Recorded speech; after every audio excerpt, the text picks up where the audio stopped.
That's good.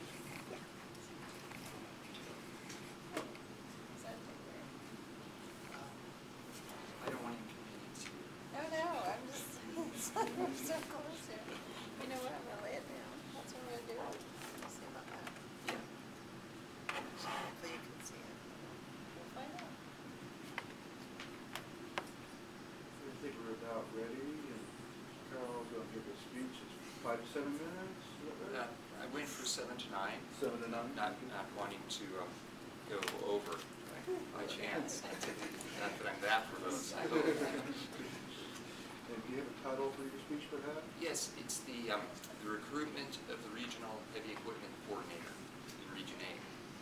So it's about hiring someone. And Tracy, could you give our contact information for Karl's speech, please? Yeah, I will go ahead and stand for this, but it's, actually I've turned it around. The green light will come on at 7, the yellow at 8, and the red at 9. And we're laying it down just so that it's not blocking anybody's view. So, all right. Thank you. I'm going to welcome Karl. We'll just shake him here. And let's welcome Karl with his speech. Let's give him a good night. Good afternoon, fellow Toastmasters. Good afternoon. Good afternoon. Really excited to be here today. My objective is to talk to you about a position that's going to be advertised soon in this area in California, and I really hope that you will be excited about this position. It's the Regional Heavy Equipment Coordinator for a region of the U.S. Fish and Wildlife Service. And I'm hoping that if you aren't interested in applying for it, you're going to have a family member or a neighbor or an acquaintance, somebody you know that you can help us get the word out to that could take advantage of this position. It's a really good one. It's one of the better I've seen in my career. I think there's going to be lots of surprises for the person, the lucky person that gets this position. And it's with a lot of anticipation that we have prepared for this hiring. So kind of who we are, what we do, who would this person be working for? The United States government, and specifically the U.S. Fish and Wildlife Service. What's the mission? Conserving fish, wildlife, habitats, and plants for the continuing benefit of the American people. So kind of a neat ability to do public service. And where do we do it? 500 national wildlife refuges throughout the entire United States.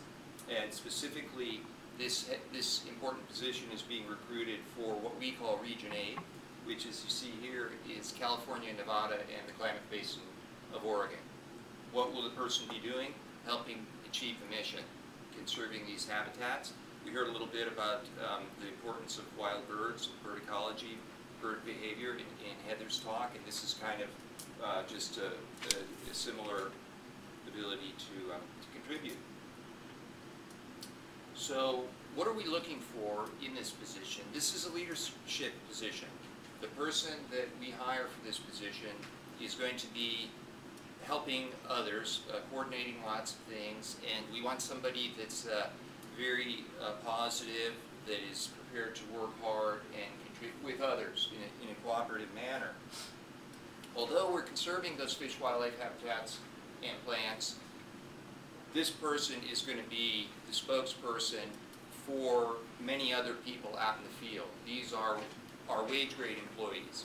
The Regional Heavy Equipment Coordinator coordinates the on-the-ground activities of people that operate heavy equipment, off-road utility vehicles, these kinds of things. So this person will have a regional scope, and they have a number of core responsibilities that I will speak to. This is a picture taken at a recent conference where we brought in people from the 3-state region and provided electrical training, welding training, blueprint reading, safety, OSHA requirements, things like that will keep these people safe and alive to return to their families. And of course, the underlying mission is for those other species that we share the planet with. So there are 4 core responsibilities that this person is going to implement. One of them is the Heavy Equipment Modernization Plan. What's this? Well, we got 50 refuges in the three-state area, and we have 300 employees. At those stations, we have about 325 pieces of heavy equipment. So there's already more than one piece of heavy equipment than person, and when you come down to the wage grade employees, we only have about 65 people that operate equipment. So what have we seen? Due to the budget cuts, we're down about 20% of our workforce. We have this essential equipment idling in the field, things like excavators needed to replace water control structures, tractors needed to manage the habitat for the wild species. We're going to have to reduce the fleet and manage it as a pooled resource. And the person we hire is going to be doing this.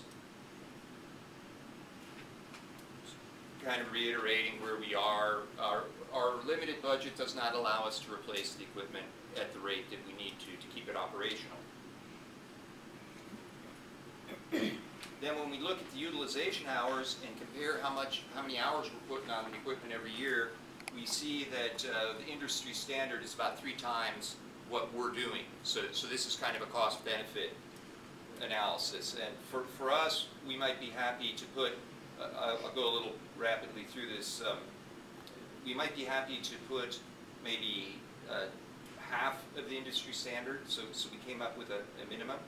But if you look at what we're putting on, for some of these pieces of equipment, like the bulldozer, we're only putting about 10% of the hours we need to really justify having it. So a big responsibility is going to be selling off the equipment and keeping the better pieces of equipment. The second core responsibility is training. And this is really important for our employees to stay safe. And so the person that has the position will be coordinating 10 existing heavy equipment and off-road utility vehicle trainers we have in the region. Here's some of them in action, and I will note for the successful applicant that you don't have to look like you're a part of the ZZ Top band to be an instructor. So that was demonstrated by Bruce over here, but Sean and Wade kind of like to sport that look, which is cool. I'm all for it. It's a great country, and we have the right to proceed like this if we wish to. And then another core responsibility is construction, implementing projects ourselves instead of outsourcing to vendors or contractors, which adds up the cost. We have started to implement projects ourselves. Here's some of our employees that are our employees are building a visitor center. It's about a $6 million facility, and by building it with our own staff, we're saving about $2 million. So this is something that the regional heavy equipment coordinator is going to be coordinating these teams of employees. And then getting back to what I alluded to earlier, this leadership position, this person is basically looking out for these employees in the field, making sure they get the kind of training they need. Because look at some of the jobs they do, replacing a water control structure in a very muddy situation, and perhaps a dangerous situation. What do we see? We got that sump pump down there, a floating pump or a submersible pump. We're pumping out the muck, and we're getting ready to replace it. Somebody could trip, they could fall in. There's any number of occupational hazards that you're exposed to in this kind of work, and so you need the best training available. And there's an example of one we just put on, which is electric training, working with different circuits. In the lab, you just blow a fuse if you make a mistake, whereas out in the field, it could have worse and more serious consequences. And again, just that reiteration that it's possible that it is a dangerous environment. It's pretty rough and tumble, but we do a lot of neat things. And this person is going to have a big challenge coordinating things in the three-state area, serving those 80 people in the field for the greater good of the 50 refuges and the American people. However, they will have a great job, and I was driving in, it was a couple months ago actually, but I heard it on the radio that 48% of the American people are dissatisfied with their jobs. But I'm an optimist, so I took that as a good thing, that it meant that 52% of the American people are happy with their jobs. And you know what? The person that takes this job is going to be loving their job. So it's going to be a fantastic experience for them. Mr. Toastmaster.